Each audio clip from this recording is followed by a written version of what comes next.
त्याच्यापुढे असं दोन विचारायचं आहे की ह्या साधारणपणे प्रत्येक परीक्षांचे अभ्यासक्रम काय असतात किंवा काय या विषयामध्ये शिकवलं जातं. सर तुम्ही आत्ता सांगताना सांगितलं की या विषयाचा अभ्यासक्रम काय असतो आणि त्याचप्रमाणे ह्या ज्या परीक्षा आहेत ह्या फक्त स्टेट बोर्डाच्या मुलांसाठी रिस्ट्रिक्ट नाही आहेत, तर कोणत्याही बोर्डाची जरी मुलं असतील ICSE, CBSE, IG किंवा स्टेट कोणत्याही विषयाची मुलं ह्या परीक्षा देऊ शकतात असं तुम्ही आत्ता सांगितलं. आता मला असा एक प्रश्न विचारायचा आहे पुढे की याच्या शिष्यवृत्त्या ज्या आहेत तर या रकमेच्या स्वरूपामध्ये प्रत्येक परीक्षेच्या माध्यमातून मिळतात तर काही ठिकाणी फक्त सर्टिफिकेट, काही ठिकाणी फक्त मेडल्स अशी दिली जातात.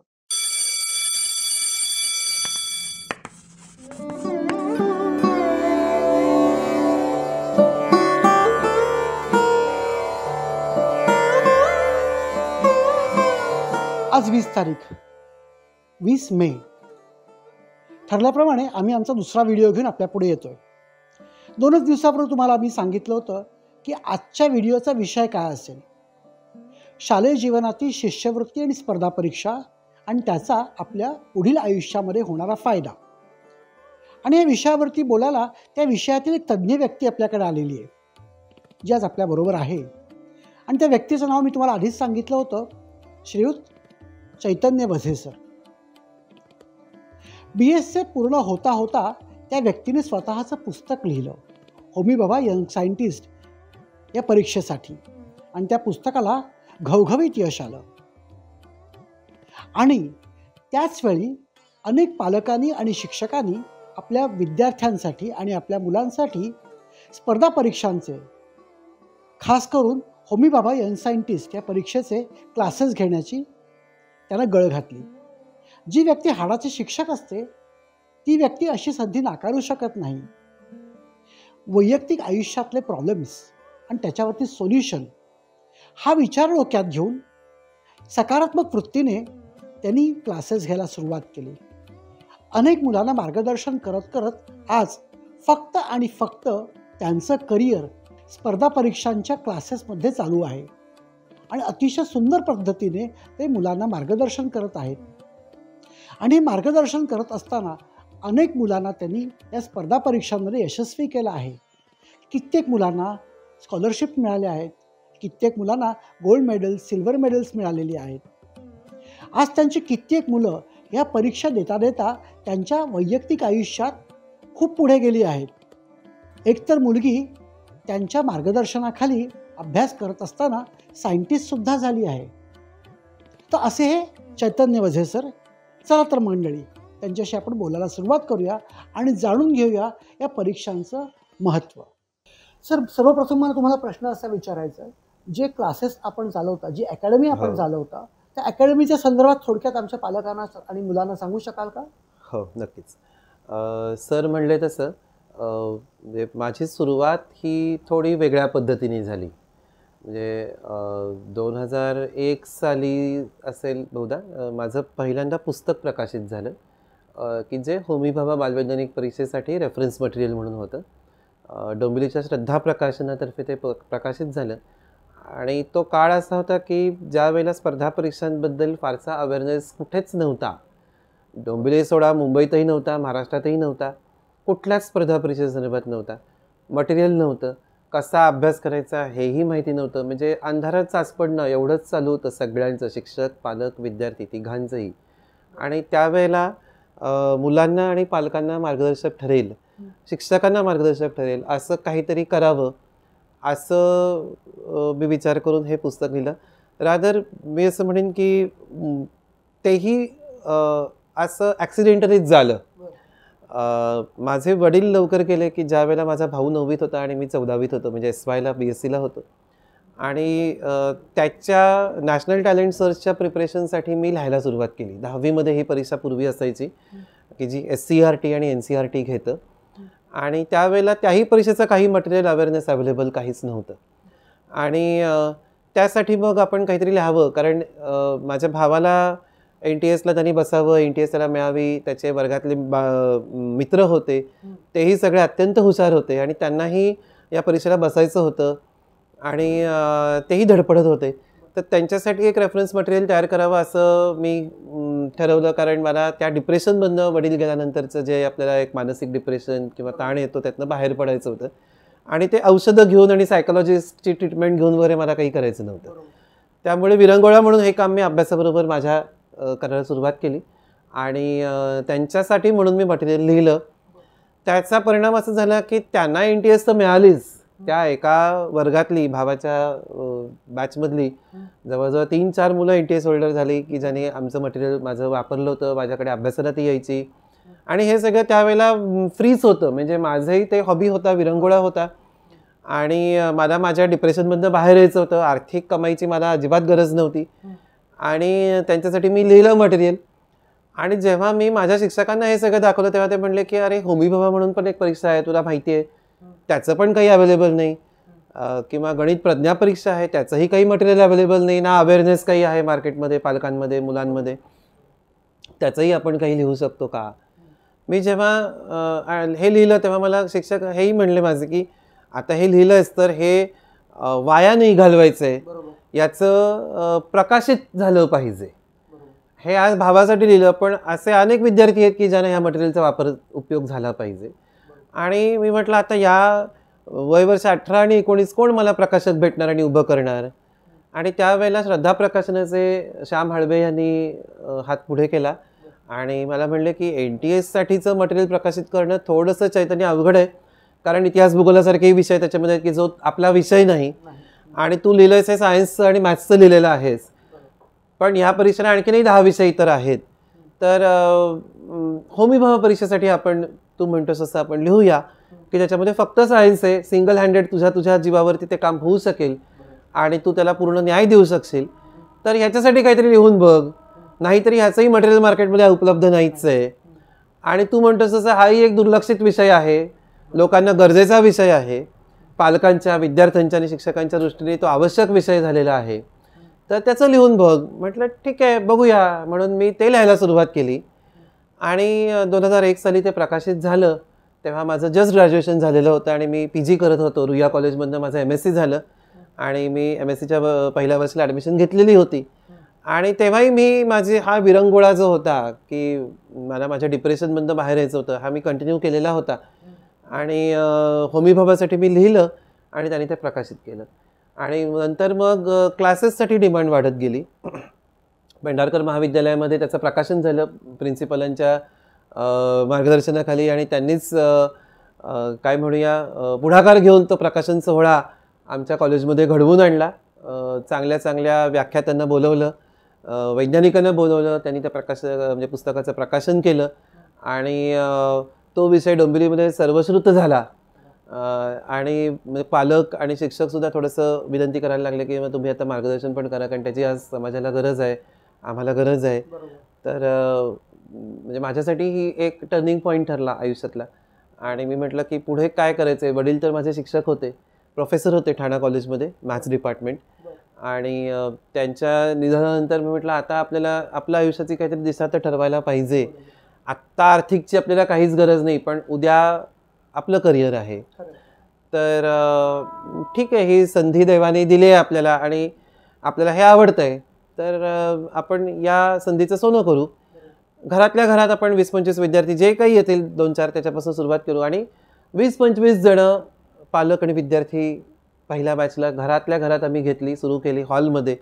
आणि त्या काळात सेमी इंग्लिश असा काही प्रकार नव्हता सर, मराठी मीडियम नाहीतर इंग्लिश मीडियम, दोनच गोष्टी. आणि मी पालकांना म्हटलं माझा अभ्यास सांभाळून करायचा आहे, तर मला 2 बॅचेस वेगळं करणं काही शक्य नाही, आपण एकत्र घेऊया. I will take care that both will be benefited and there won't be any language barrier. आणि मला पालकांनी प्रचंड सहकार्य आणि सपोर्ट केला आणि घरात मी क्लासेस घेतले. ऑगस्टमध्ये त्याची सुरुवात झाली होमी भाभा परीक्षेच्या मार्गदर्शनासाठी. बाकी 8वी 9वी 10वीचे क्लासेस मी 99 सालीच सुरू केले. वडील गेल्या 98 साली वडील गेले आणि 99 साली माझा भाऊ 10वीत गेला. आणि त्यावेळेला मी क्लासेस घ्यायला सुरुवात केलेली होती, विरंगुळा म्हणूनच अर्थातच. आणि 2001चं हे पुस्तक प्रकाशित झाल्यानंतर होमी भाभा परीक्षेचं ऑगस्ट महिन्यापासून मार्गदर्शन सुरू केलं. आणि पदार्पणातच मला 2 गोल्ड मेडल्सही मिळाली. या परीक्षेची 2 विद्यार्थ्यांना आमच्या क्लासमधल्या गोल्ड मेडल्स मिळाली. आणि त्यातलं विशेष सांगायचं उल्लेख म्हणजे ज्या विद्यार्थिनीला गोल्ड मेडल मिळालं मला अजूनही तिचं नाव लक्षात आहे आणि अजूनही ती संपर्कात आहे. अमृता जोगळेकर, चंद्रकांत पाटकर विद्यालय, मराठी मीडियमची विद्यार्थिनी. आणि आज ती डॉक्टरेट झाली. ती आज रिसर्चमध्ये आहे. म्हणजे ती खरोखरच एक वैज्ञानिक म्हणून काम करते. तिचे रिसर्च पेपर्स पब्लिश्ड आहेत. म्हणजे तिने फक्त गोल्ड मेडल मिळवलं आणि तिथपर्यंत थांबलं असं नाही, तर पुढे तिने UDCTमधनं तिचं BTech MTech पूर्ण करून PhD पूर्ण केलं आणि आज ती संशोधन करते. डोंबिवलीतच आहे. आणि पुढलेही मग विद्यार्थी येत राहिले, बॅचेस सुरू झाल्या आणि अशा प्रकारे मग क्लासला थोडी थोडी सुरुवात झाली. पण हे सगळं अर्निंग लर्निंग होतं, पार्ट टाईम होतं, विरंगुळा म्हणून होतं. फार काही आर्थिक मला गरज नव्हती. माझा स्वार्थ होता की मला त्यातनं शिकायला मिळेल, माझं ज्ञानाचं समृद्धीकरण होईल, वेळ माझा चांगला जाईल, डिप्रेशनमधनं मी बाहेर येईन आणि मला काहीतरी माझं करिअरचं ऑप्शन त्यातनं मिळेल. आणि देवाच्या दयेने आणि पालकांच्या सगळ्यांच्या आणि विद्यार्थ्यांच्या कृपेने तो मिळाला. सगळ्यांचं सहकार्य, म्हणजे माझ्याकडे कुठलीही जागेची इन्व्हेस्टमेंट आणि कुठलंही इन्फ्रास्ट्रक्चर नसताना केवळ माझ्या गुरूंचं मार्गदर्शन, सगळ्या कॉलेजमधल्या प्रोफेसर्स की जे मला कायमच गुरुस्थानी आहेत त्यांचं मार्गदर्शन, आणि त्यामुळे आम्ही ही सुरुवात केली. आणि गेली 24 वर्ष विदाऊट एनी सिंगल ॲडव्हर्टाइजमेंट मी डोंबिवलीमध्ये काम करतोय. आम्ही 24-25 जणं एकत्र काम करतोय. जरी प्रोप्रायटर जरी मी असलो, सिंगल म्हणजे पार्टनरशिप माझी नाही, तरी देखील आम्ही एकत्र ॲज अ टीम म्हणून, ॲज अ कुटुंब म्हणून काम करतोय. आणि जे काही यश आहे ते या सगळ्या शिक्षकांचं, विद्यार्थ्यांचं आणि पालकांचं आहे. त्याच्यामध्ये माझा केवळ खारीचा वाटा आहे. खूप सुंदर. सर तुम्हाला असं मला विचारायचं आहे की या ज्या स्पर्धा परीक्षा आहेत या कोणत्या इयत्तेपासून चालू होतात, म्हणजे 2री पासून 3री पासून, आणि साधारणपणे कोणत्या इयत्तेत कोणती परीक्षा मुलांना देता येऊ शकते, त्याबद्दल आम्हाला मार्गदर्शन करा. हो, नक्की. आपण स्पर्धा परीक्षांबद्दल आता चर्चा करतोय साकल्याने, आणि त्याच्यामध्ये आपण विविध विषयांच्या, विविध इयत्तांच्या स्पर्धा परीक्षाबद्दल बोलणार आहोत. आणि म्हणजे जेव्हा मी क्लासला सुरुवात केली तेव्हा 8वी 9वी 10वी पासून सुरुवात केली रेग्युलर क्लासेस, पण 2001 पासून आम्ही स्पर्धा परीक्षेचीही घ्यायला सुरुवात केली दुसऱ्याच वर्षी लगेच. आणि हळूहळू करत आम्ही सगळ्या स्पर्धा परीक्षांचे क्लास मग घ्यायला लागलो. एक वर्ष, एक बॅच, एक ॲक्टिव्हिटी वाढवली, टप्प्याटप्प्याने वाढवली. आता आपण बघूया की शालेय जीवनामध्ये कोणकोणत्या स्पर्धा परीक्षा आहेत, कोणकोणत्या विषयांच्या आहेत, आणि त्याची माहिती आपण बघू. आपण अगदी पहिलीपासून सुरुवात करू. स्पर्धा परीक्षा या अगदी 1ली 2रीच्या विद्यार्थ्यांना सुद्धा आहेत. इंग्लिश, गणित, विज्ञान, इतिहास, भूगोल या प्रत्येक विषयाला वेगवेगळ्या स्पर्धा परीक्षा आहेत. त्यातल्या वर्गीकरणच करायचं झालं तर त्यातल्या काही स्पर्धा परीक्षा सर गव्हर्नमेंटतर्फे घेतल्या जातात आणि काही स्पर्धा परीक्षा या प्रायव्हेट एक्झाम्स आहेत. उदाहरणार्थ पूर्वीच्या काळातली आपल्या लहानपणी असलेली 4थी-7वीची शिष्यवृत्ती परीक्षा, म्हणजे स्कॉलरशिप परीक्षा जी आपण रूढ अर्थाने म्हणतो किंवा प्रसिद्ध आहे, की जी 4थी-7वीला पूर्वीपासूनच व्हायची, तर आजही ती परीक्षा होते. तर ही गव्हर्नमेंटची एक्झाम आहे आणि ही शालेय जीवनातली गव्हर्नमेंटची परीक्षा, पहिली परीक्षा 4थीला त्या काळात व्हायची, राज्य सरकारतर्फे घेतली जायची. SCERT तर्फे ती आजही घेतली जाते. आणि बाकी काही परीक्षा म्हणजे ऑलिम्पियाड परीक्षा आहे किंवा होमीभाभा परीक्षा आहे किंवा प्रज्ञा परीक्षा आहे गणिताची, किंवा इतरही काही इंग्लिश मॅरेथॉन वगैरे या एक्झाम्स आहेत. याच्यामध्ये गव्हर्नमेंटचा सहभाग काही नाही आहे. या प्रायव्हेट बॉडीज आहेत आणि प्रायव्हेट एक्झाम्स आहेत. आता आपण बघूया की कोणकोणत्या आहेत, कोणकोणत्या इयत्तांना स्पर्धा परीक्षा, त्याचे विषय काय आहेत. तर इंग्लिशसाठी विचार केला तर इंग्लिश मॅरेथॉन किंवा काही अशा स्वरूपाच्या स्पर्धा परीक्षा आहेत की ज्याच्यामध्ये विद्यार्थ्यांचं इंग्लिश व्याकरण, ग्रामर, व्होकॅब्युलरी हे छान डेव्हलप होऊ शकतं. म्हणजे या क्षमता किंवा हा भाग त्यांचा चांगला डेव्हलप होऊ शकतो, पक्का होऊ शकतो आणि शालेय अभ्यासाला या पूरक ठरू शकतात, सप्लिमेंटरी ठरू शकतात. त्यातनं या स्किल्स त्यांच्या डेव्हलप होऊ शकतात. शाळेच्या परीक्षेचेही त्यातनं मार्क हळूहळू वाढू शकतात. आणि पुढे जाऊन जेव्हा आपण GRE वगैरे याचा विचार करतो तेव्हा आपल्या असं लक्षात येईल की वर्ड पॉवर म्हणजे व्होकॅब चांगली डेव्हलप असायला पाहिजे, ग्रामर चांगलं पक्का असायला पाहिजे. आणि म्हणून या एक्झाम्स उपयोगी ठरू शकतात मुलांना, की ज्या अगदी 1ली 2रीपासून आहेत आणि विविध प्रायव्हेट बॉडीज आहेत की ज्या या परीक्षांचं आयोजन करतात. त्याच्यानंतर आपण समजा गणिताचा विचार केला तर IPM म्हणून परीक्षा आहे, institute for promotion of mathematics Pune, आणि अशोक सर ही परीक्षा घेतात. IPM या मंडळातर्फे ही परीक्षा होते. अगदी पहिलीपासून 10वीपर्यंत ही परीक्षा घेतली जाते. ऑब्जेक्टिव्ह टाईप स्वरूपाची परीक्षा आहे, वस्तुनिष्ठ स्वरूपाची परीक्षा आहे, आणि फक्त मॅथमॅटिक्स हा एकच विषय आहे. त्याच्यानंतर मॅथ्स संदर्भामध्ये आणखीन सांगायचं तर ऑलिम्पियाड्स नावाने बऱ्याच परीक्षा आहेत.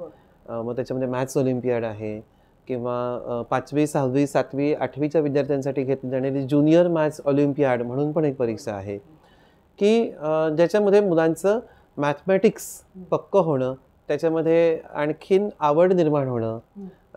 फोबिया काही मुलांना असतो मॅथ्सचा बेसिकली सर, तर तो फोबिया निघून जाणं. तर हे फायदे या परीक्षेचे आहेत. दुसरं स्कॉलरशिप परीक्षा जी आत्ता आपण उल्लेख केला, तर याही परीक्षेला मॅथमॅटिक्स हा एक विषय असणार आहेच. त्यानंतर गणित प्रज्ञा परीक्षा ही पण परीक्षा आहे की जी 5वी आणि 8वीच्या विद्यार्थ्यांसाठी घेण्यात येते.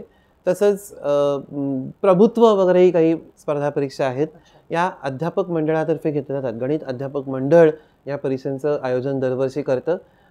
5वी आणि 8वीच्या विद्यार्थ्यांसाठी गणित प्रज्ञा परीक्षा आहे. त्यानंतर सायन्सचा जर विचार आपल्याला करायचा असेल तर विज्ञानासाठी डॉक्टर होमी भाभा बालवैज्ञानिक स्पर्धा ही एक प्रमुख स्पर्धा परीक्षा, त्याचा आपल्याला उल्लेख करावाच लागेल अशी ही परीक्षा आहे की जी विज्ञान अध्यापक मंडळातर्फे महाराष्ट्रामध्ये घेतली जाते. मुंबई सायन्स टीचर्स असोसिएशन ही बॉडी आहे. महाराष्ट्रभरातले विज्ञान शिक्षक या संस्थेमध्ये काम करत आहेत, या बॉडीमध्ये काम करत आहेत. त्यांनी स्थापन केलेलं हे अध्यापक मंडळ आहे.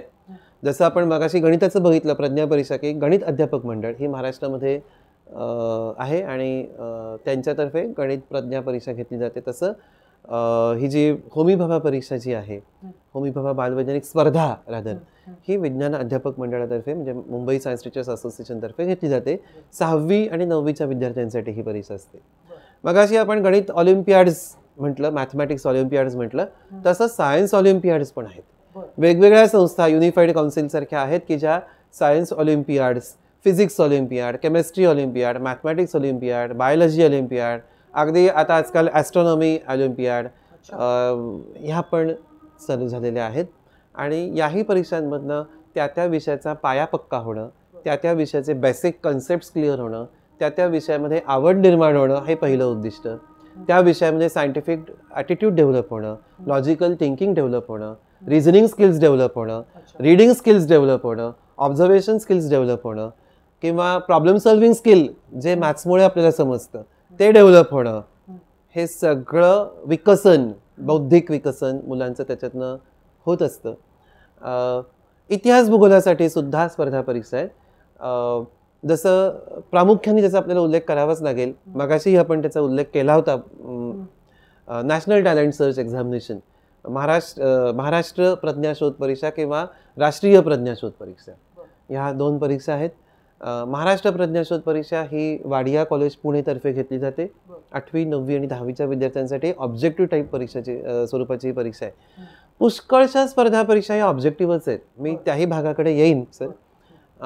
आणि नॅशनल टॅलेंट सर्च ही एक्झाम NCERT तर्फे घेतली जाते. आपण या स्पर्धा परीक्षांचा म्हणजे बारकाईने अभ्यास किंवा त्याच्यावरती चर्चाही पुढे करणार आहोत. प्रत्येक स्पर्धा परीक्षेसंदर्भामध्ये आपण चर्चा करणार आहोत. तर ह्या NTS आणि MTS साठी विज्ञान, त्याच्यानंतर सामाजिक शास्त्र म्हणजे हिस्ट्री जिओग्राफी, पॉलिटिकल सायन्स किंवा नागरिकशास्त्र आणि मॅथमॅटिक्स हे सगळे विषय म्हणजे याला आपण स्कॉलास्टिक सब्जेक्ट, स्कूल सब्जेक्ट्स म्हणतो. म्हणजे स्कॉलास्टिक ॲप्टिट्यूड टेस्ट हा पेपर आहे. त्यामुळे हे सगळे विषय NTS आणि MTS साठी सर आहेत.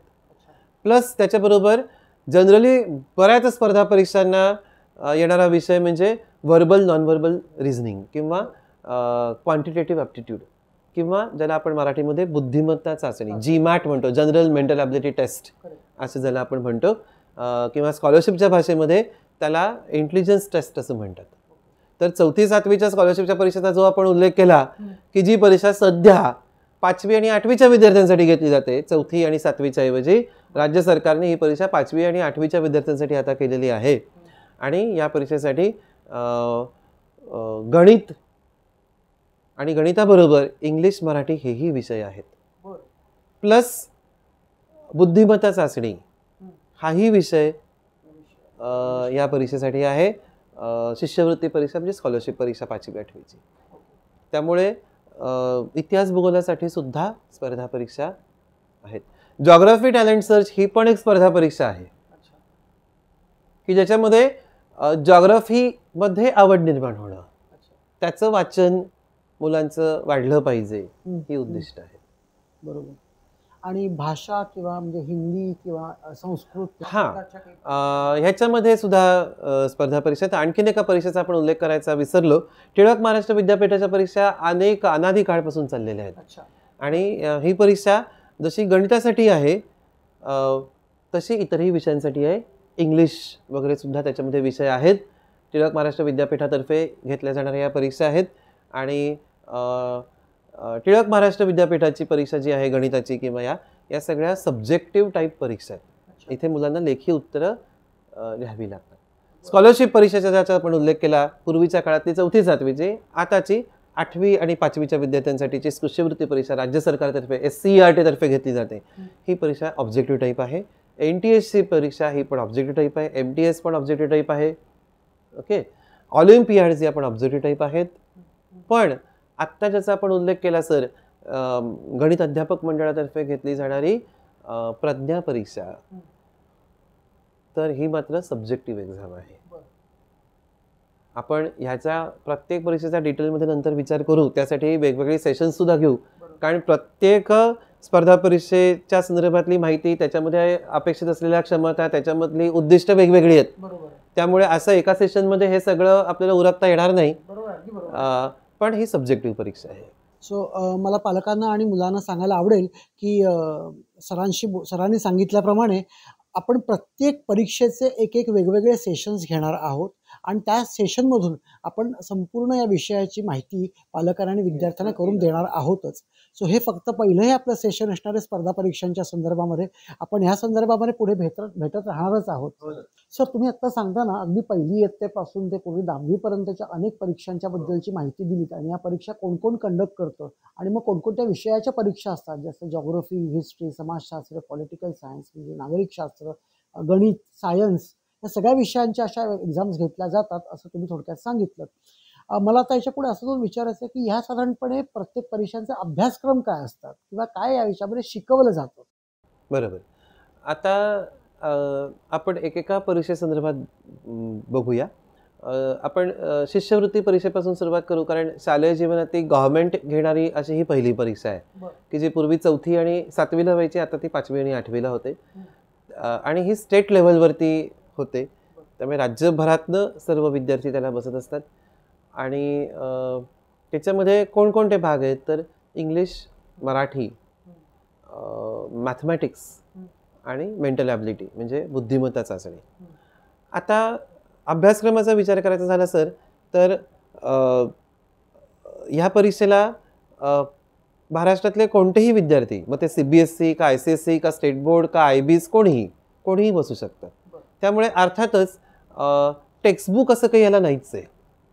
आणि त्यामुळे ह्याला धडे कविता नाहीत, पाठांतर नाही. मग काय आहे तर फक्त व्होकॅबलरी भाषा संपत्ती, व्याकरण म्हणजे ग्रामर हे भाग त्याला आहेत.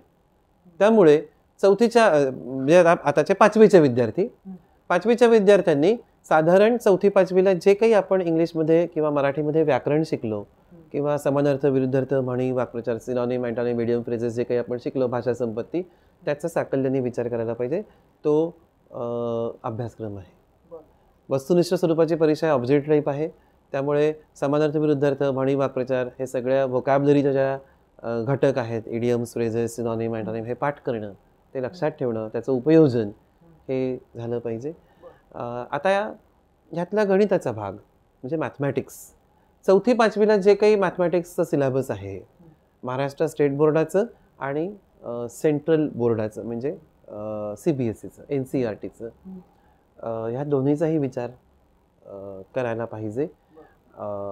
आणि ह्या दोन्ही अभ्यासक्रमांमध्ये काही आता फार फरक नाही आहे. आपल्या राज्याचा अभ्यासक्रमसुद्धा स्टेट बोर्डाचा सिलेबस जो आहे तोही NCERT-वरतीच आधारलेला असतो आणि त्यामुळे तेच धडे NCERT-ला पण आहेत. याच्यामध्ये टेन्शन घेण्यासारखं काहीच नाही आहे. दोन्ही अभ्यासक्रमांचा मॅथमॅटिक्सचा साकल्याने विचार पालकांनी करावा, विद्यार्थ्यांनी करावा. त्या धड्यांचा बारकाईने अभ्यास करावा. सर्व बाजूनी अभ्यास त्याचा झाला पाहिजे. तर गणित हा विषयसुद्धा मुलांना सोपा जाईल, त्याच्यात इंटरेस्ट डेव्हलप होईल. कोडी वजा गणित या परीक्षेला असतात, त्यामुळे मुलांना ते चॅलेंजिंग असतं आणि त्यामुळे आणि ऑब्जेक्टिव्ह टाईप असल्यामुळे रीत दाखवायचीच नाही आहे, उत्तराला महत्त्व आहे आणि त्यामुळे फार लिखाणकाम नाही आहे. तोंडी पटापट आपण कॅल्क्युलेशन करू शकतो आणि त्यामुळे स्कॉलरशिप परीक्षा किंवा अशा ऑब्जेक्टिव्ह टाईप एंट्रन्सेस या आवडीचा भाग आहे मुलांचा. NTS परीक्षेसाठी जर विचार केला तर साधारण 8वी 9वी 10वीचं सायन्स, सोशल सायन्स, मॅथ्स हे सगळं सिलेबस NTSला आवश्यक आहे. हां, पण या ठिकाणी मी एक गोष्ट आवर्जून सांगेन की सध्या NTS परीक्षा ही गव्हर्नमेंटने स्थगित केलेली आहे. त्यामुळे सध्या NTS परीक्षा होत नाही आहे, परंतु तरी देखील माहिती घ्यायला हरकत नाही.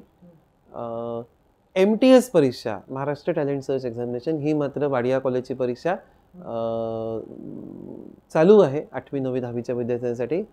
त्यालाही तेच सिलेबस आहे, तोच पेपर पॅटर्न आहे जो NTSचा होता आणि त्या इयत्तेचा सोशल सायन्स, सायन्स किंवा मॅथ्सचा सिलेबस हा या परीक्षेसाठी आहे. जसं स्कॉलरशिपसाठी बुद्धिमत्ता चाचणी, मेंटल ॲबिलिटी हा विषय आहे, इंटेलिजन्स टेस्ट, तसा NTSसाठी सुद्धा हा विषय होता. MTSसाठी पण हा विषय आहे आणि ह्या विषयामध्ये शाळेच्या सिलेबसशी या विषयाचा काही संबंध नाही आहे. बुद्धिमत्ता चाचणी हा स्वतंत्र वेगळा विषय आहे की शाळेच्या सिलेबसमध्ये तो नसतो. त्याच्यामध्ये विविध प्रकार आहेत, तेही आपण नंतर डिटेलमध्ये बघू. गणित प्रज्ञा परीक्षेच्या संदर्भात आपण बोलूया की जी गणित अध्यापक मंडळातर्फे घेतली जाते. 5वी आणि 8वीसाठी गणित प्रज्ञा परीक्षा असते. 5वीचा आणि 8वीचा तो गणिताचा अभ्यासक्रम हा त्या परीक्षेला अपेक्षित आहे. एक लक्षात ठेवायला पाहिजे की 5वीचे विद्यार्थी जेव्हा गणिताची परीक्षा देत आहेत, प्रज्ञा परीक्षा, किंवा 8वीचे विद्यार्थी परीक्षेला गणित प्रज्ञा परीक्षेला बसलेले आहेत, तेव्हा 5वी पर्यंतचा सगळा भाग 5वीच्या विद्यार्थ्यांनी अभ्यासणं गरजेचं आहे. म्हणजे काय तर 3री 4थीचं गणित हा सुद्धा त्यांच्यासाठी बेसिक कन्सेप्टचा भाग आहे आणि त्याबरोबर 5वीचं गणित, CBSE आणि स्टेट बोर्ड दोन्ही. सेम 8वीचं सुद्धा 8वी पर्यंतचं सगळं गणिताचं सिलेबस, स्टेट बोर्ड, CBSE याचा साकल्याने गांभीर्याने विचार व्हायला पाहिजे.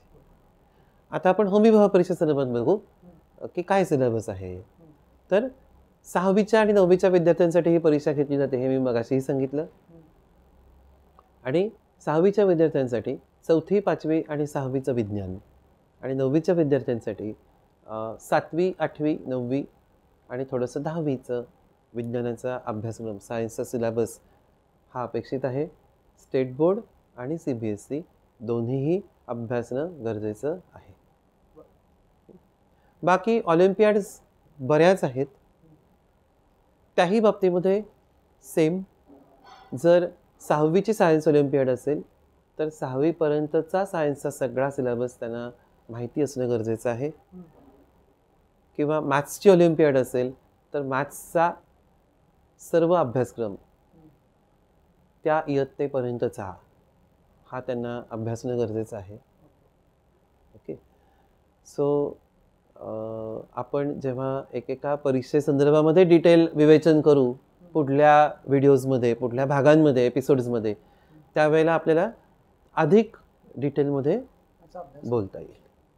सर, तुम्ही आत्ता सांगताना सांगितलं की या विषयाचा अभ्यासक्रम काय असतो आणि त्याचप्रमाणे ह्या ज्या परीक्षा आहेत ह्या फक्त स्टेट बोर्डाच्या मुलांसाठी रिस्ट्रिक्ट नाही आहेत, तर कोणत्याही बोर्डाची जरी मुलं असतील, ICSE, CBSE, IG किंवा स्टेट, कोणत्याही विषयाची मुलं ह्या परीक्षा देऊ शकतात असं तुम्ही आता सांगितलं. आता मला असा एक प्रश्न विचारायचा आहे पुढे, की याच्या शिष्यवृत्त्या ज्या आहेत तर या रकमेच्या स्वरूपामध्ये प्रत्येक परीक्षेच्या माध्यमातून मिळतात, तर काही ठिकाणी फक्त सर्टिफिकेट, काही ठिकाणी फक्त मेडल्स अशी दिली जातात? याच्यामध्ये आपल्याला प्रत्येक परीक्षेचा वेगवेगळा विचार करावा लागेल, कारण त्या परीक्षेची रचना, त्याचा पेपर पॅटर्न किंवा त्याचं सिलेक्शन प्रोसिजर ही पण वेगवेगळी आहे. आपण सुरुवात करू स्कॉलरशिपपासून. स्कॉलरशिप परीक्षा ही सिंगल स्टेज आहे, एकच परीक्षा.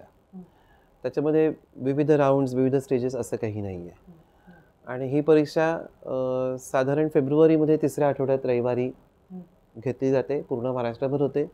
त्याचा साधारणपणे रिझल्ट हा जूनपर्यंत डिक्लेअर होतो आणि मेरिट लिस्टप्रमाणे पहिल्या काही विद्यार्थ्यांना स्कॉलरशिप मिळते.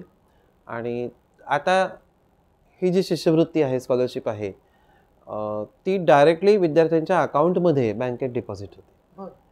त्यामुळे आता म्हणजे मुलांना फॉर्म भरताना त्यांचे बँक डिटेल्स पण द्यावे लागतात. आपण लहान असताना हा प्रकार नव्हता.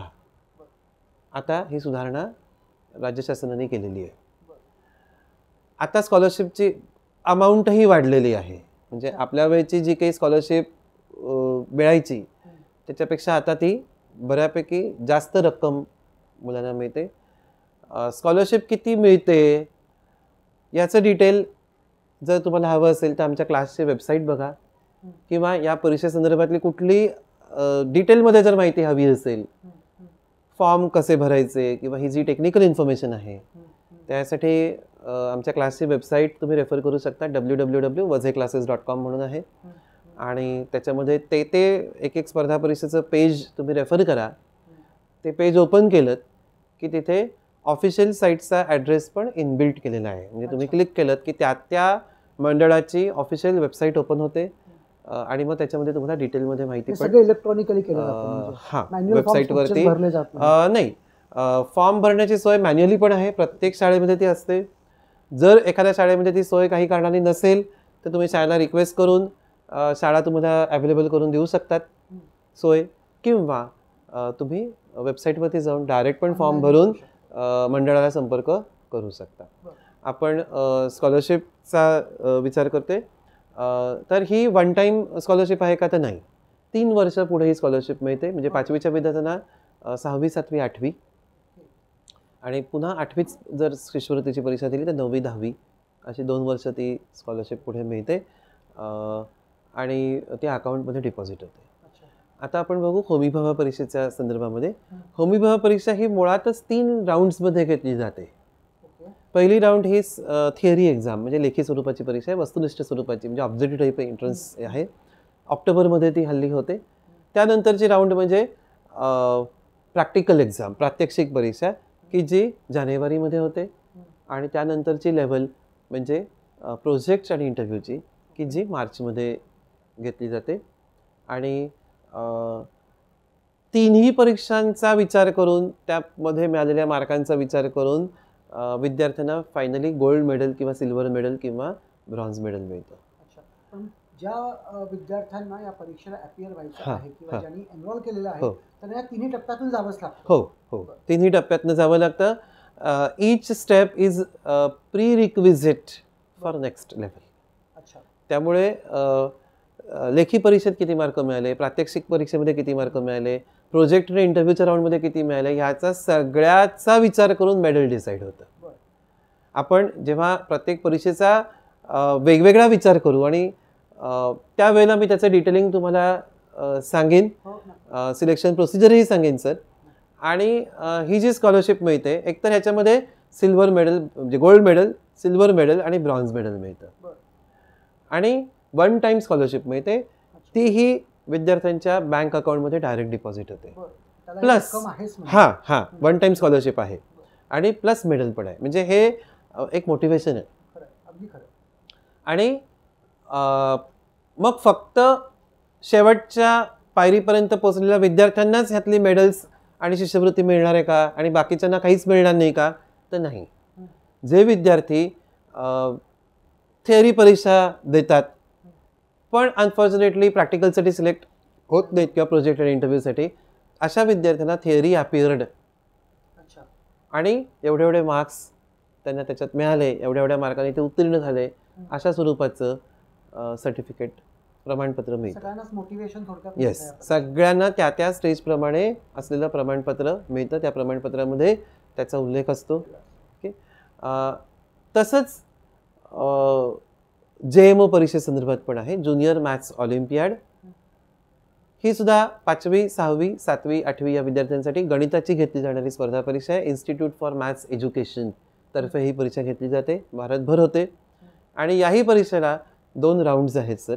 पहिली साधारणपणे जुलै-ऑगस्टमध्ये होते, त्याला मॅट म्हणतात, मॅथमॅटिक्स ॲप्टिट्यूड टेस्ट. आणि ह्याच्यात 50 और अबव मिळाले तर तुम्ही JMOसाठी सिलेक्ट होता. आणि JMO ही सब्जेक्टिव्ह परीक्षा आहे, मॅट ही ऑब्जेक्टिव्ह आहे, फक्त मॅथमॅटिक्स. आणि पहिली परीक्षा दिली तरच तुम्ही दुसऱ्या परीक्षेला जाऊ शकता, pre requisite for second level. Okay, so JMO परीक्षेत फायनली ज्या विद्यार्थ्यांना मेरिट आहे, असे मेरिट लिस्टप्रमाणे पहिले काही रँकर्स यांना गोल्ड मेडल म्हणजे रामानुजन स्कॉलरशिप, त्याच्यानंतर पुढल्या काही नंबर्सना कापरेकर स्कॉलरशिप म्हणजे सिल्व्हर मेडल, आणि त्यानंतरच्या काही विद्यार्थ्यांना उत्तेजनार्थ बक्षीस, त्याच्यामध्ये ट्रॉफी आहे आणि 1 टाइम स्कॉलरशिप पण आहे. त्यानंतर इतर ज्या काही स्पर्धा परीक्षा आहेत, ऑलिम्पियाड्स वेगवेगळ्या, science, mathematics, physics, chemistry, biology, ह्या सगळ्या इतर स्पर्धा परीक्षांनासुद्धा ब्रेन डेव्हलपमेंट एक्झाम आहे, इंग्लिश मॅरेथॉन एक्झाम आहे वगैरे वगैरे, IPM एक्झाम आहे, ह्यांनासुद्धा 1 टाइम स्कॉलरशिप किंवा सर्टिफिकेट्स दिली जातात. मला इथे आवर्जून सांगावंसं वाटतं पालकांना आणि विद्यार्थ्यांना की सर्टिफिकेट्स किंवा स्कॉलरशिप्स किंवा मेडल्स हे एक मोटिवेशन आहे. मग ते 1 टाइम आहे का 3 वर्ष आहे का आयुष्यभरासाठी आहे, हा नंतरचा मुद्दा आहे. आणि ती अमाऊंट किती मिळते हा आणखीन गौण मुद्दा आहे, पण ते मोटिवेशन आहे. पूर्वी नॉलेज आहे हां की जे उपयोगी पडणार आहे. आपण तोही भाग मी माझ्या विवेचनात घेणार आहे पुढे. मगाशी ज्याचा मी उल्लेख केला की जी परीक्षा आता नाही होते 2 वर्ष, गव्हर्नमेंटची एक्झाम आहे की जी 10वीत घेतली जायची इतके वर्ष, national talent search examination state गव्हर्नमेंटतर्फे घेतली जायची.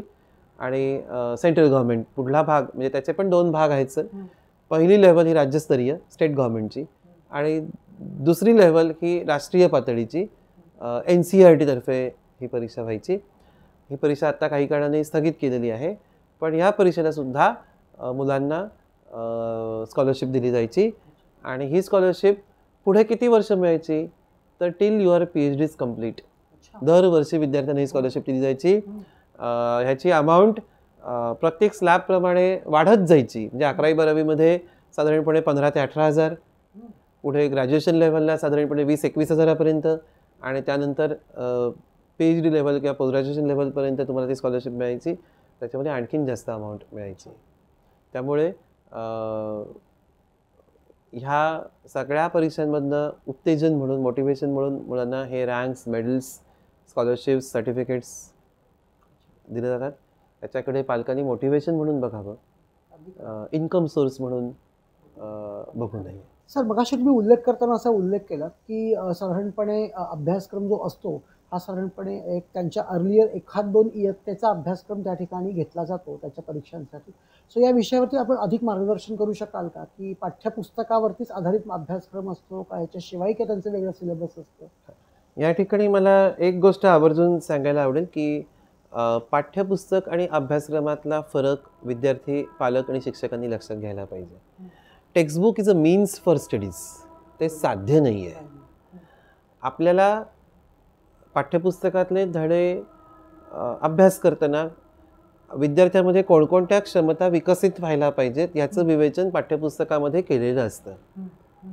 आणि त्या क्षमतांचा विचार करून शिक्षकांनी शिकवावं आणि विद्यार्थ्यांनी शिकावं ही अपेक्षा आहे. जेव्हा आपण स्पर्धा परीक्षांचा विचार करतोय तेव्हा सिलेबस म्हणजे काय हे नीट समजावून घेणं गरजेचं आहे. वेअरॅज when we are talking about school examinations like unit test, semester, board exams, they are based on textbook. Whatever 100 lines are there in the textbook, that is the expected thing for school exams, unit test semesters and 10th standard board exams or whatever. मग त्याच्या बाहेरची कुठली गोष्ट पेपरमध्ये विचारली जाऊ नये ही अपेक्षा आहे शाळेच्या परीक्षेत किंवा बोर्डाच्या परीक्षेत. आउट ऑफ सिलेबस होणे. हां, आणि जर तसं झालं तर मग विद्यार्थी आणि पालक चर्चा करायला लागतात, हे आउट ऑफ सिलेबस आहे, हे पुस्तकात नाहीच आहे. पण जेव्हा आपण स्पर्धा परीक्षांचा विचार करतो कोणत्याही, तेव्हा ह्या स्पर्धा परीक्षा या फक्त पाठ्यपुस्तकी नसून त्या अभ्यासक्रमावरती आधारित आहेत. अभ्यासक्रम हा थोडासा व्हास्ट कन्सेप्ट आहे, पाठ्यपुस्तक हा लिमिटेड कन्सेप्ट आहे. आपण जेव्हा पुढल्या इंडिव्हिज्युअल स्पर्धा परीक्षेचा विचार करू आणि प्रत्येक स्पर्धा परीक्षेबद्दल जेव्हा वेगवेगळं विवेचन आपण करू पुढल्या एपिसोड्समध्ये, त्यावेळेला हा मुद्दा अधिक चांगल्या रीतीने आपल्याला स्पष्ट करता येईल. सर, तुम्ही आत्ता सांगताना अनेक परीक्षांचा उल्लेख केलात आणि सगळ्या शाळांमध्ये सगळ्याच प्रकारच्या परीक्षा होणं अशक्य असू शकतं. म्हणजे शक्य असेल असं नाही, असं किंवा एखादी शाळा म्हणते नाही आम्हाला या स्पर्धा परीक्षांना जायचं नाही, आम्ही काही ठराविकच स्पर्धा परीक्षांसाठी वगैरे जाऊ. तर जर का सपोज त्याच्या विरुद्ध काही स्पर्धा परीक्षांना मुलांना बसायचं असेल किंवा एखाद्या शाळेमध्ये कोणत्याच परीक्षा घेतल्या जात नाही स्पर्धा परीक्षा, असंही असू शकतं. म्हणजे कारण हा पूर्णपणे शाळेचा डिस्क्रिप्शन आहे. सो मग या अनुषंगाने जर का एखाद्या मुलाला असं वाटलं की ज्या स्पर्धा परीक्षा माझ्या शाळेमध्ये घेतल्या जात नाहीत, त्या स्पर्धा परीक्षा मला उत्तीर्ण व्हायच्या, त्या स्पर्धा परीक्षांना मला बसायचं आहे, तर तशी काही सोय महाराष्ट्र गव्हर्नमेंटतर्फे किंवा स्टेट गव्हर्नमेंटतर्फे किंवा त्या बॉडीजतर्फे आहे का, की तो डायरेक्टली त्या परीक्षेला बाहेरून अपियर होऊ शकतो? प्रत्येक परीक्षा घेणारी जी मंडळं आहेत किंवा ज्या संस्था हे परीक्षा घेत आहेत, त्यांनी ऑनलाईन पद्धतीने फॉर्म भरण्याची मुभा दिलेलीच आहे. आणि कोविडच्या काळामध्ये तर ती आवश्यकच ठरली आणि त्यामुळे आजही ती पद्धत चालू आहे की तुम्ही शाळेच्या थ्रू रजिस्ट्रेशन तर होऊच शकतं, पण तुम्ही इंडिव्हिज्युअली सुद्धा तुमच्या मुलाचा फॉर्म भरू शकता, रजिस्टर करू शकता आणि तुम्हाला परीक्षा केंद्र आणि रिझल्ट आणि सगळं मिळू शकतं. त्यामुळे काही शाळांमध्ये काही परीक्षा घेतल्या जातात, काही घेतल्या जात नाहीत. शाळेवरती, संस्थेवरती ते अवलंबून आहे. परंतु ते लिमिटेशन बाळगण्याचं काही कारण नाही आहे, कारण आपण परीक्षेला बसू शकतो या पद्धतीने फॉर्म भरून. मी परत तेच सांगेन की आमच्या क्लासच्या वेबसाईट तुम्ही बघा. You visit the website of our class, that is www.vajayclasses.com. You refer the page of that particular competitive exam, and the official address of the mandal or institute is already inbuilt.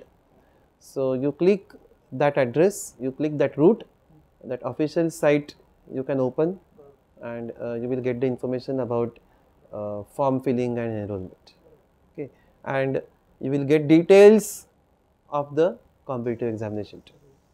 So मित्रांनो, हे जे सरांनी आता जे website सांगितली, तर त्या वेबसाईटची जी link आहे ती आपण आपल्या डिस्क्रिप्शनमध्ये देणार आहोतच.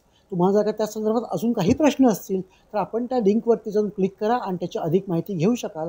आणि त्या अनुषंगाने जर तुम्हाला जर का अकॅडमीमध्ये जाऊन भेटायचं असेल तर मला खात्री आहे की तुम्हाला इन डिटेल माहिती वझे सर आणि त्यांचे जे सहकारी आहेत तुम्हाला नक्की देऊ शकतील, याची मला खात्री आहे. आपण पुढच्या प्रश्नाकडे वळूया.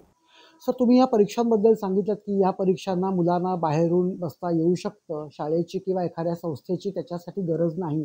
सो जर का एखाद्या मुलाने ठरवलं की मला या परीक्षेला बसायचं आहे किंवा मला या पुढच्या वर्षी मला या परीक्षेला जसं असं स्कॉलरशिपची एक्झाम म्हणाल की जी 5वीत घेतली जाऊ शकते, सो ह्या दृष्टीने मुलांनी त्याची तयारी आधीपासून कशी करावी या परीक्षेला बसण्याच्या पूर्वी, की आता मला परीक्षेला बसायचं ह्याची तयारी मुलांनी कशी करावी आणि त्याच्यामध्ये पालकांचा सहभाग त्या परीक्षेला बसण्यापासून ते पुढे पालकांचा सहभाग काय असावा त्याच्याबद्दल आम्हाला माहिती सांगा.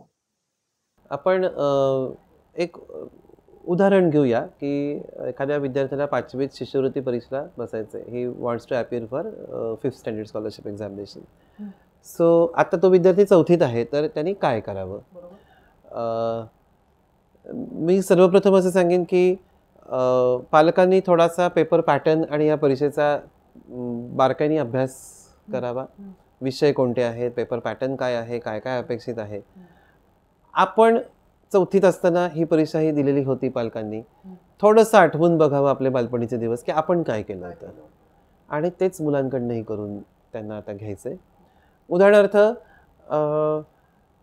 चौथीत असताना किंवा अगदी तिसरीपासूनच मी म्हणेन की काय काय आपण करू शकतो. जर आपल्याला पुढे स्कॉलरशिप परीक्षा आहे आणि त्या परीक्षेला आपल्याला बसायचं आहे, तर सगळ्यात महत्त्वाचं म्हणजे पाढेपाठ आपले आहेत का. जसं आपण आपल्या लहानपणी पालकांना नक्कीच आठवत असेल, अँड ऑल विल ॲडमिट, की 7 वाजल्यानंतर देवापुढे उभं राहून शुभंकरोती म्हणणं किंवा पाढे म्हणणं ही आजोबांनी करून घेतलेली गोष्ट आहे आपल्याकडनं किंवा आईवडिलांनी. आज काळाबरोबर हे लुप्तच झालेलं आहे. मुलं 7च्या आत घरात हा प्रकार होऊच शकत नाही. त्यामुळे कुठेतरी पालकांनी एक भूमिका घ्यायला पाहिजे की ठीक आहे, दिवसभरात कधीतरी का होईना पण पाढे म्हटले गेले पाहिजेत मोठ्यांनी. मुलं काय करतात, पाढे लिहून काढतात. लिहून काढून पाढे कधीच पाठवणार नाहीत. You have to by heart, तोंडाने म्हटले पाहिजेत तरच ते पाठवतील. मग ही पूर्वतयारी आहे. तसंच फटाफट प्राईम नंबर्स आपल्याला क्रमाने म्हणता आले पाहिजेत 1 ते 100, उलट सुलट. मग ही पण पूर्वतयारी आहे. विद्यार्थ्यांना prime numbers, composite numbers, even number, odd number हे 4वी-5वी पासून माहिती आहे. मग 4थीचा मॅथमॅटिक्सचा सिलेबस करतानाच पालकांनी ही काळजी घ्यावी असं मी सजेस्ट करीन की आपल्याला स्कॉलरशिप परीक्षेला बसायचं आहे ना, तर 4थीचा सिलेबस मी डिटेलमध्ये करीन आणि मी CBSEचं आणि स्टेट बोर्डाचं दोघेही करीन, किंवा कदाचित मी ICSE सुद्धा करीन. मग याच्यात खूप भीती वाटण्यासारखं, स्ट्रेस येण्यासारखं काही आहे का? अजिबात नाही. कारण तुम्ही जर सिलेबसचा बारकाईने विचार केलात, ICSE, CBSE, स्टेट बोर्ड, जे धडे तुम्हाला आहेत स्टेट बोर्डाला तेच धडे CBSEलाही आहेत, तेच धडे ICSEलाही आहेत. ते सिलेबस खूप काही वेगळं आहे, जगावेगळं काही वेगळेच त्याच्यामध्ये भाग आहेत असं काही नाही आहे. फक्त तुमच्यासाठी पाठ्यपुस्तक ते वेगळं आहे, पण धडे तेच आहेत, कन्सेप्ट तेच आहेत. त्यामुळे वेगळे आकडे पण गणित तेच, करायचे तेच, आकड्यात बदल, नावात बदल, गणित तेच, एवढंच आहे. आणि मग 4थीत असताना विद्यार्थ्यांकडनं या पुस्तकांचा जर आपण अभ्यास करून घेतला शालेय अभ्यासाबरोबर, किंवा इंग्लिश मराठीच्या बाबतीत सांगायचं झालं तर व्होकॅब्युलरी हा महत्त्वाचा भाग आहे आणि ग्रामर. तर आपण जे काही धडे आणि कविता अभ्यासतो 4थीत किंवा 5वीत असताना, आपल्याला स्कॉलरशिपला बसायचं आहे, 4थीपासून आपल्याला हे माहिती आहे किंवा 3रीपासूनच आपल्याला हे माहिती आहे की आपण ह्या परीक्षेला बसू शकतो. तर 3री-4थीपासूनच आपण जे काही पाठ्यपुस्तकामध्ये धडे कविता अभ्यासतोय त्यातल्या प्रत्येक शब्दाचं सिनोनिम अँटोनिम, त्यातलं जे काही इडियम फ्रेजेस प्रॉव्हर्ब्स येतात, म्हणी, वाक्प्रचार, त्यांचे अर्थ, मग ह्याची एक आपण वही करू शकतो का? त्याच्यामध्ये ते अर्थ लिहून काढू शकतो का? थोडंसं आपण आपलं वाचन वाढवू शकतो का? गोष्टीची पुस्तकं वाचू शकतो का along with the text books? मग त्याच्यातले 4 शब्द आपल्याला आवडतील, त्यांचे पण अर्थ आपल्याला माहिती असायला पाहिजेत. त्या शब्दांपासून एखादं वाक्य आपण बनवू शकतो का स्वतःचं? ही सगळी पूर्वतयारी आहे. मग ही पूर्वतयारी फक्त स्कॉलरशिपसाठीच आहे का? तर नाही. आपल्याला शालेय परीक्षांचा विचार जेव्हा आपण करतो युनिट टेस्ट सेमिस्टरचा, त्यावेळेला सिनॉनिम अँटॉनिम लिहायला येतातच. फ्रेजेसपासून वाक्य बनवायला, वाक्यात उपयोग करा पुढील वाक्प्रचाराचा हा भाग असतोच, त्याला 1 मार्क आहेच, 10वीच्याही परीक्षेत आहे. मग हा स्कॉलरशिप परीक्षेसाठीचा अभ्यास आणि हा शाळेच्या परीक्षेसाठीचा अभ्यास असं वेगळं काही नाही आहे कुठल्याच विषयामध्ये. त्यामुळे हा स्कॉलरशिपचा अभ्यास, हा शाळेचा अभ्यास, हा गैरसमज डोक्यातनं काढून टाका, म्हणजे बर्डन येणार नाही. जर आपण ही सवय लावून घेतली असेल की प्रत्येक शब्दाचं मला सिनोनिम अँटोनिम माहिती आहे किंवा त्याचे व्हर्ब फॉर्म, ॲडजेक्टिव्ह फॉर्म मला माहिती आहेत, मी काढलेत, तर स्कॉलरशिपसाठी अभ्यास करताना म्हणून वेगळं व्होकॅब्युलरी बाहेर करण्याची गरजच नाही पडणार. त्या पाठांतराची गरजच नाही आहे. ते टप्प्याटप्प्याने होणारी गोष्ट आहे आणि त्याचं बर्डनही येणार नाही आहे. म्हणजे थोडंसं पालकांना मी असं सांगेन की या स्पर्धा परीक्षांचा अभ्यास जसं मूल तुमचं मोठं व्हायला लागेल, 3रीत गेल्यानंतर या वेगवेगळ्या स्पर्धा परीक्षांचा अभ्यास कुठल्या वर्षी कोणत्या स्पर्धा परीक्षा आहेत, त्यासाठी काय एक्सपेक्टेड आहे, थोडासा बारकाईने अभ्यास जर केलात तर पूर्वतयारी आपल्याला करता येऊ शकते. आणि अशा पद्धतीने जर आपण पूर्वतयारी लोअर क्लासेसपासून सुरू केली थोडी थोडी, तर मुलांच्या curricular activities, extra curricular activities, को करिक्युलर ॲक्टिव्हिटीज सगळं सांभाळून स्ट्रेस न येता, दडपण न येता, आनंदाने खेळत बागडत मुलं शाळेचाही अभ्यास आणि त्याबरोबर स्पर्धा परीक्षेचाही अभ्यास सहज करू शकते आणि प्रावीण्य मिळवू शकते. या संदर्भात मला सर एक मुद्दाम सांगायला आठवतं, जे आमच्या जुन्या एका इंटरव्ह्यूमध्ये आम्ही एका शाळेतल्या सरांचा, करकरे सरांचा जेव्हा इंटरव्ह्यू घेतला होता, त्यांनी कॅटेगरिकली सांगितलं होतं की शाळेच्या शिक्षणाची पद्धती कोणती आहे, म्हणजे तुम्ही ICSE आहात, CBSE आहात, IG आहात किंवा स्टेट बोर्डात आहात, याचा विचार न करता तुम्ही एक्झॅक्टली काय शिकताय त्यातून, हे अतिशय महत्त्वाचं आहे. आणि मला असं वाटतं हा जो पॉईंट तुम्ही त्याच्याशी थोडासा कनेक्टेड असू शकतो. धन्यवाद सर, तुम्ही याबद्दल महत्त्वाची माहिती दिली त्याबद्दल, आणि पूर्वतयारी मुलांनी आणि पालकांनी कशी करावी याबद्दल सांगितलं.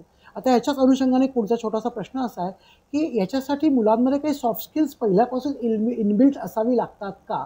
सॉफ्ट स्किल याचा अर्थ काही जसं लिडरशिप क्वालिटी हे एक सॉफ्ट स्किल झालं, किंवा एक सिन्सिअरिटी हे एक सॉफ्ट स्किल झालं, अशा प्रकारचे काही सॉफ्ट स्किल मुलामध्ये इनबिल्ट असावं लागतं का या संदर्भामध्ये? हो, सॉफ्ट स्किल्स असावीच लागतात. आणि स्पर्धा परीक्षेसाठी लागणारे सॉफ्ट स्किल्स वेगळे आहेत आणि शाळेच्या युनिट टेस्ट सेमिस्टरसाठी, बोर्डाच्या परीक्षेसाठी वेगळे आहेत, असं काही नाही आहे. एकंदरीतच अभ्यासाचे सॉफ्ट स्किल्स हा एक विषय आहे. आणि या soft skills irrespective of subject, irrespective of standard, medium, board, सगळ्या ठिकाणी लागतात ही सॉफ्ट स्किल्स. मग ती स्पर्धा परीक्षा असू देत, नाही तर शालेय परीक्षा असू देत, सगळ्या ठिकाणी लागतात. आणि या सॉफ्ट स्किल्स ज्या आहेत, या क्षमता ज्या आहेत, या शालेय जीवनापासूनच विकसित हळूहळू व्हायला पाहिजेत. उपजत सगळ्यांकडे सगळंच नसतं, पण प्रयत्नपूर्वक आणि काही काय म्हणूया आपण फोकस्ड होऊन त्याच्यावरती काम करून आपण ह्या क्षमता आपल्यात विकसित करू शकतो आणि त्याचा वापर आपण आपल्या अभ्यासात करू शकतो. उदाहरणार्थ, वाचनाचं स्किल मुलांकडे चांगलं असलं पाहिजे. रीडिंग स्किल हे होमिबा परीक्षेसाठी एक्सपेक्टेड आहे. मग म्हणजे काय तर पुष्कळ वाचलं पाहिजे, त्याचा अर्थ मुलांना समजला पाहिजे आणि त्या कन्सेप्ट स्वतःच्या भाषेत एक्सप्लेन करता आल्या पाहिजे. मग गणितामध्ये काय सॉफ्ट स्किल आहे? Problem solving skill. मला फक्त पाठ्यपुस्तकातलीच गणितं आली असं नाही चालणार. ना शाळेच्या परीक्षेला चालेल, ना स्पर्धा परीक्षेच्या दृष्टीने चालेल. पाठ्यपुस्तकाच्या 4 गणितांच्या पेक्षा मला इतर 4 गणितं जेव्हा बाहेरची काही 4 सोडवता येत आहेत, पाठ्यपुस्तकातली गणितं झाल्यानंतर त्या व्यतिरिक्त इतर 4 गणितं मला सोडवता येत आहेत, मी त्याच्यात व्यवस्थितपणे सोडवू शकतोय, म्हणजे मला गणित यायला. म्हणजे गणिताच्या बाबतीमध्ये प्रॉब्लेम सॉल्व्हिंग स्किल डेव्हलप होणं हे गरजेचं आहे. अननोन सिच्युएशन्स, अननोन गणितसुद्धा मला सोडवता येते. नवीन गणित पूर्णपणे आहे आणि ते मला सोडवता येते.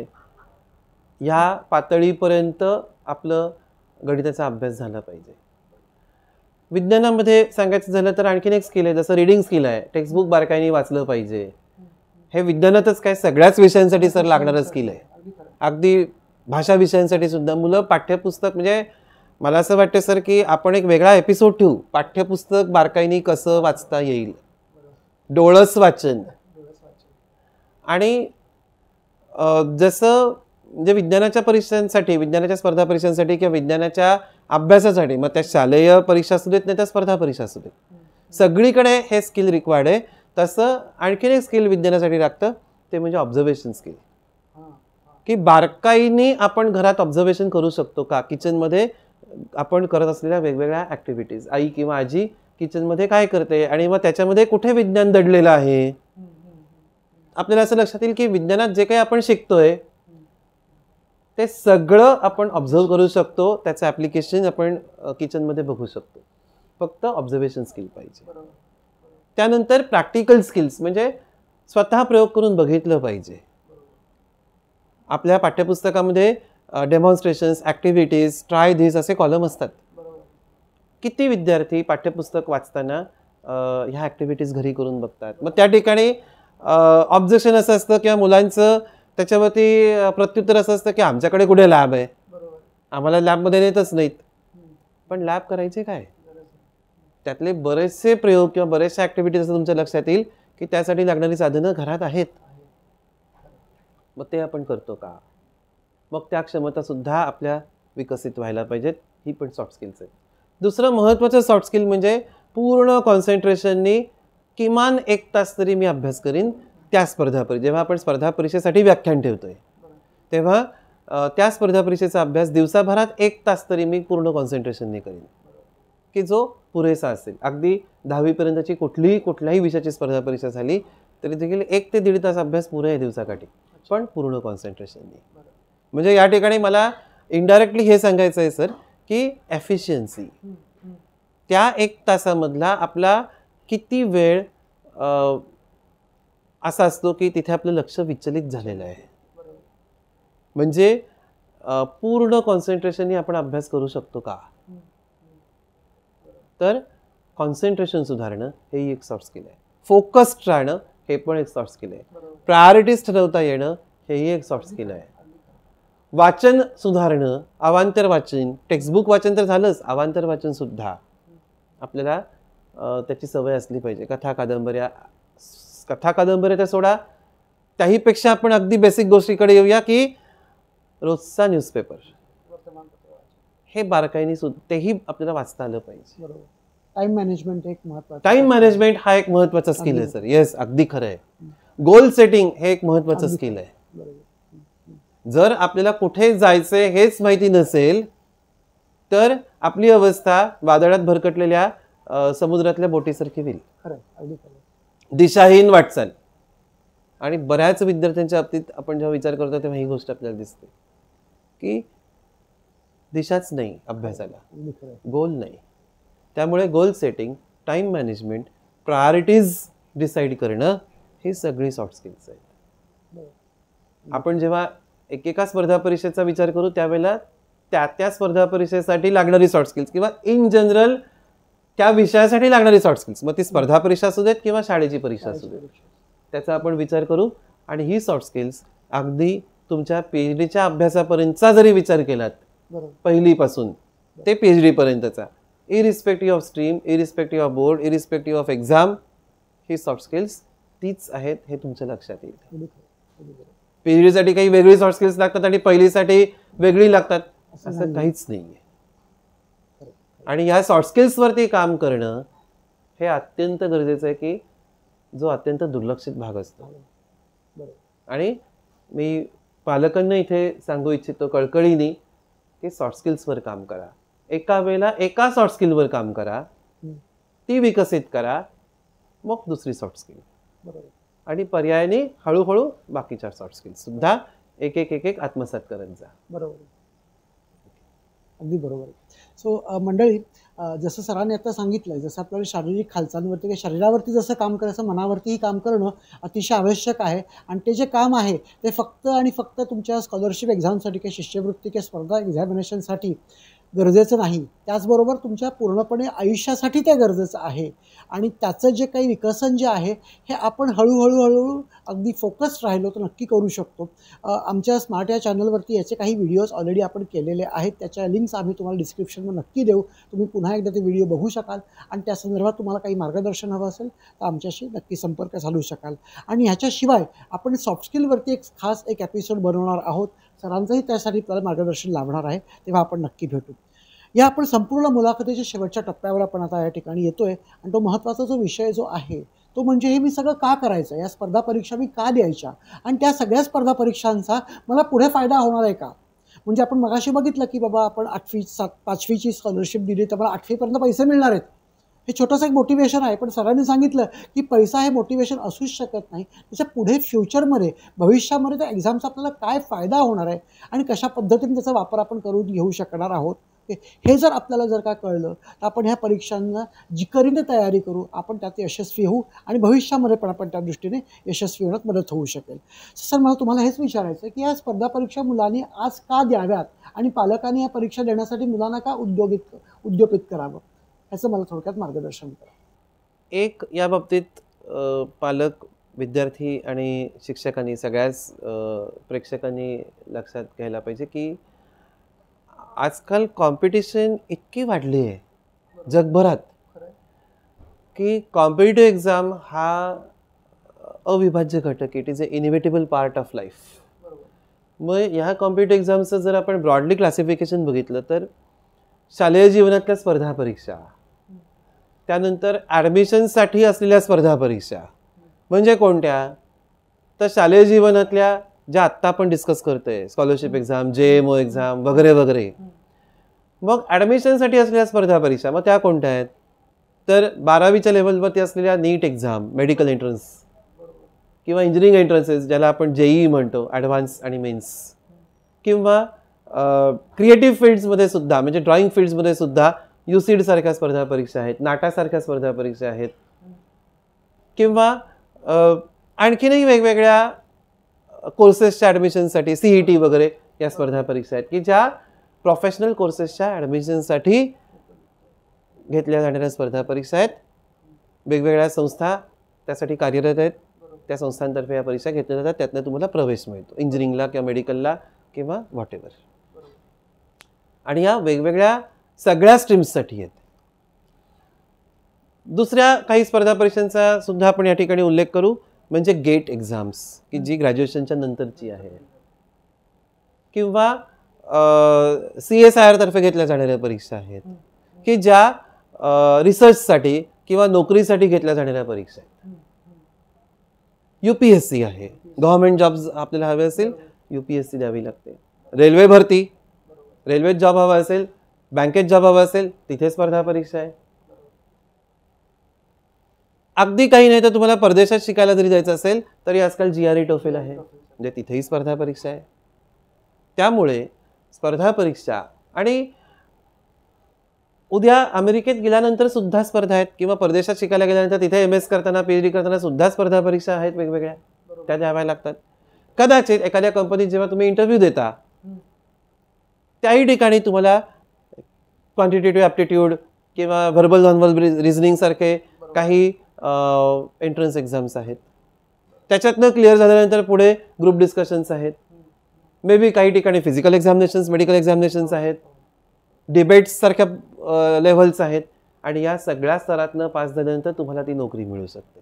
म्हणजे प्रायव्हेट सेक्टरमध्ये सुद्धा वेगवेगळ्या कंपन्यांच्या ठिकाणी आपण जेव्हा अप्लाय करतो नोकरी करता, तर तिथेही कॅम्पस इंटरव्ह्यूज वगैरे जे होतात, सर IIT मध्ये होतात किंवा वेगवेगळ्या कॉलेजेसमध्ये होतात, आपण अप्लाय करतो त्याही ठिकाणी स्पर्धा परीक्षा आहेत. मग या सगळ्या स्पर्धा परीक्षांची पूर्वतयारी ग्रॅज्युएशन लेव्हलच्या किंवा पोस्ट ग्रॅज्युएशन लेव्हलच्या किंवा 11वी-12वी लेव्हलच्या स्पर्धा परीक्षांची पूर्वतयारी ही शालेय जीवनापासून व्हायला पाहिजे. विद्यार्थी त्या स्पर्धेला एक्सपोज व्हायला पाहिजे. शाळेतले 300 विद्यार्थी ही फक्त आपली स्पर्धा नाही आहे, त्याच्या बाहेरचंही जग आहे हे तर दिसायला पाहिजे. त्या स्पर्धेचा अंदाज यायला पाहिजे, त्याचा आवाका कळायला पाहिजे, त्या विषयाचा त्या स्पर्धेचा आवाका कळायला पाहिजे. आपल्या आजूबाजूच्या शाळांमधले विद्यार्थी काय करत आहेत, माझ्या वर्गातले माझ्या शाळेतले 300 विद्यार्थी नाही, तर मी ज्या गावात राहतो त्या गावामध्ये अनेक शाळा आहेत. समजा 7वीतला विद्यार्थी आहे तर इतर शाळांचे 7वीचे विद्यार्थी काय करतायत हेही मला कळलं पाहिजे. त्यानंतर अख्ख्या मुंबईभरातले किंवा माझ्या जिल्ह्यातले 7वीचे विद्यार्थी काय करतात हेही कळलं पाहिजे. महाराष्ट्रातले 7वीचे विद्यार्थी काय करतात हेही कळायला पाहिजे. देशातले 7वीचे विद्यार्थी काय करतात हेही कळायला पाहिजे. आणि त्यासाठी राष्ट्रीय पातळीच्या, राज्य पातळीच्या, जिल्हा पातळीच्या, तालुका पातळीच्या वेगवेगळ्या स्पर्धा परीक्षा आहेत, लेव्हल्स आहेत. आणि ह्या सगळ्या स्पर्धा परीक्षांमधनं विद्यार्थ्यांना त्या स्पर्धेचा अंदाज, त्यासाठी करावी लागणारी तयारी, त्यासाठी डेव्हलप करायला लागणारे सॉफ्ट स्किल्स, त्याचा अंदाज येत असतो, त्याचा आवाका कळत असतो. आणि विद्यार्थी कळत न कळत आयुष्यातल्या ह्या ग्रॅज्युएशन नंतरच्या किंवा पोस्ट ग्रॅज्युएशन नंतरच्या किंवा 11वी-12वीच्या स्पर्धा परीक्षांना सामोरं जाण्यासाठी मानसिकरित्या तयार होत असतो. त्यामुळे जसं तुम्ही म्हणलात की शरीर विकसनासाठी व्यायाम, तसं या मानसिक विकसनासाठी, मानसिक तयारीसाठी एक हा व्यायाम आहे स्पर्धा परीक्षा. आणि त्यासाठी किंवा अगदी शाळेच्याही परीक्षांसाठी लागणारी बेसिक सॉफ्ट स्किल्स तयार करणं, आपल्यामध्ये ती विकसित होणं, हाही एक मानसिक विकसन आहे. त्यामुळे स्पर्धा परीक्षा स्कूल लाईफमधल्या ह्या द्यायलाच पाहिजेत आणि त्याच्यामध्ये प्रावीण्य आपल्याला मिळालं पाहिजे. त्यासाठी झटून अभ्यास केला पाहिजे. मेडलसाठी काम न करता त्या स्किल्स आपल्या डेव्हलप व्हाव्यात यासाठी काम केलं पाहिजे, हे मी आवर्जून सांगेन.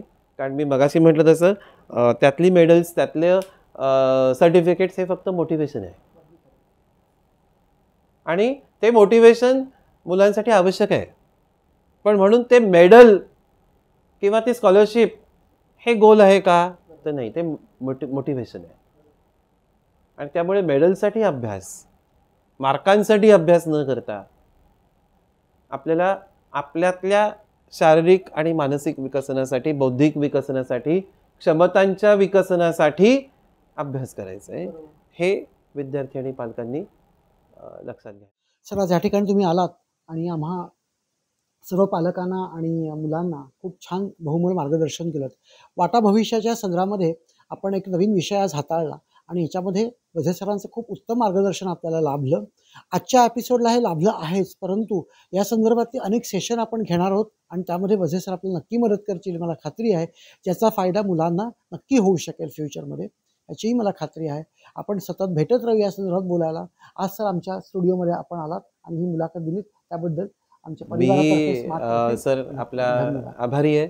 आपण मला संधी दिलीत आणि नक्कीच आपण यापुढेही विद्यार्थ्यांसाठी अशाच पद्धतीचं काम करत राहू. नमस्कार, धन्यवाद. धन्यवाद.